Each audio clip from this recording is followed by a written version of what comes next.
Nous sommes à Tamanoumia, localité située dans la commune rurale de Tomboronkoto.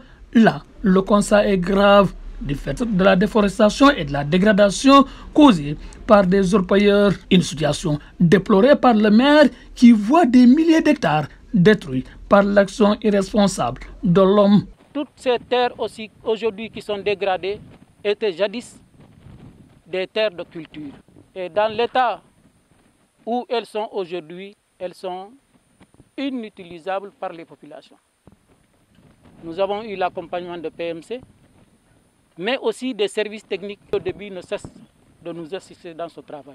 En croit le directeur général du PMC, des solutions ne manquent pas, d'où le remblement de ce site, suivi de reboisement ce 5 juin. Cet engagement, c'est de remettre en état un site important pour l'environnement, bien sûr, mais aussi pour les communautés.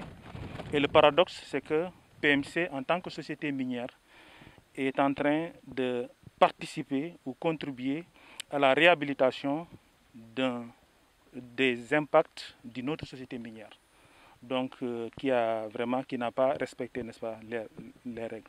Mais chemin faisant ensemble, ça montre encore une fois, si besoin en est, tout notre engagement à conserver, n'est-ce pas, l'environnement, la biodiversité, à participer au développement, n'est-ce pas, des communautés qui nous entourent. Prenant la parole, le gouverneur n'est pas allé par quatre chemins pour condamner cet acte. Nos félicitations à PMC Mako et au maire de Tomboronkoto et toute la presse. Nous devons changer de posture et nous devons changer de paradigme. Aller dans le sens de préserver notre environnement à travers la biodiversité, préserver les écosystèmes, mais savoir comment faire de cet environnement-là. Ce n'est pas seulement le combat des maires pour dire que oui, c'est une compétence transférée, non. Ce n'est pas seulement le combat des institutions comme la DREC, le préfet ou le sous-préfet, c'est un combat communautaire. Pour terminer, Saïrndao souligne que des mesures coercitives seront appliquées dans l'octroi des permis. Ils viennent s'installer comme ils veulent, n'importe comment. Et dans les clauses d'installation, la remise en état est une clause fondamentale, ce que souvent les gens ne font pas. Mais pour permettre à cette personne d'assurer cette remise en état, il faudrait qu'on instaure ce qu'on appelle une caution de remise en état.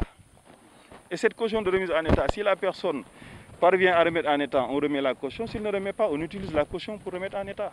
Nous sommes au site d'orpaillage de Tamanoumia.